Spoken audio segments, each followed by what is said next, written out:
ఎంత బాగా కవర్ చేసుకుంటూ వస్తున్నారంటే రేవంత్ రెడ్డి గారిని చాలా ఆశ్చర్యంగా ఉంది. ఇట్లా కూడా చేయొచ్చా అని. అంటే ఇంత పెద్ద కేసులో ఇంత పెద్ద మ్యాటర్ వస్తే, ఒక ముఖ్యమంత్రి పేరు వస్తే, ఇదే కేసీఆర్ గారి పేరుంటే రాకపోదురా?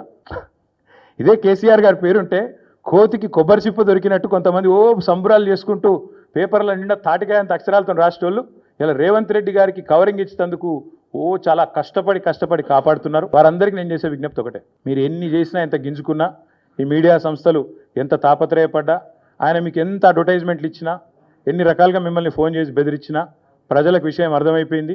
ఈయన ఒక లొట్టపీసు ముఖ్యమంత్రి, ఈయనతను ఏం కాదు అని అర్థమైంది. కాబట్టి మీరు కూడా దయచేసి నిష్పక్షపాతంగా వార్తలు ప్రజలకు చెప్పండి. లేకపోతే సోషల్ మీడియా ఉంది, మీరు చెప్పినా చెప్పకపోయినా సోషల్ మీడియా ద్వారా ప్రజలకు అన్నీ తెలుస్తాయి. తెలియదు ఇక మేము పిల్లి కదా కళ్ళు మూసుకొని పాలు తాగితే తెలియదు అనుకుంటుంది అన్నట్టు, మేము రాయకపోతే వార్తనే కాదు, మేము రాయకపోతే మేము నొక్కేస్తే ఎవరైనా కూడా వాస్తవాలు చెప్తున్నాం. మీకు అబద్ధం అనిపిస్తే నేనేం చేయాలి? కానీ చాలామంది రాస్తలేరు, మరి ఏం చేయాలి? మరి మా బాధ మేము చెప్పుకోవాలి కదా, ప్రజలకన్నా చెప్పుకోవాలి కదా. కాబట్టి మీరు అట్లా అనుకొని మీ భ్రమల్లో ఉన్నంత మాత్రాన మీరు చేయగలిగేది ఏం లేదని కూడా చెప్తూ సహకరించే మిత్రులకు థ్యాంక్ యూ.